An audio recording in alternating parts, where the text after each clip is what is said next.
যুবকের সেজদা আল্লাহর আরশ কাঁপা ওঠে। নওজোয়ান সেজদা দিলে আল্লাহ আরশ আজিম থেকে বলে, যুবক তুই আমারে সেজদা দিলি, যা ওয়াদা দিলাম হাসরের ময়দান আমি তোরে আমার আরশের ছায়া দেব। বাহ বাহ, তোরে আমি পাশে বসাবো নওজোয়ান, তুই স্টেজে বইবি, স্টেজে বসবি, বাকিরা তাকায় দেখবে, বাপরে আমগো এলাকার হেতে দি বাদশাহ। আল্লাহ তৌফিক দান করুন। চলেন এই আয়াতগুলোর তর্জমা বলি, শুধু তর্জমা। আল্লাহ তাআলা বলেন, কাল্লা ইদা দুক্কাতিল আরদু দাক্কান দাক্কা।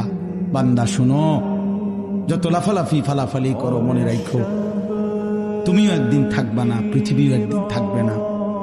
এই গোটা জমিন আমি আল্লাহ তাআলা চূর্ণ বিচূর্ণ করে ফেলব, সব শেষ করে ফেলবো। আসমান জমিন চন্দ্র সূর্য সব শেষ করে ফেলবো। হাসরের মাঠ কায়েম হবে। ওয়া রাব্বুক, আর তোমার রব, সমস্ত মানুষ দাঁড়িয়ে থাকবে হাসরের মাঠে। তোমার রব আল্লাহ হাসরের মাঠে আগমন করবেন।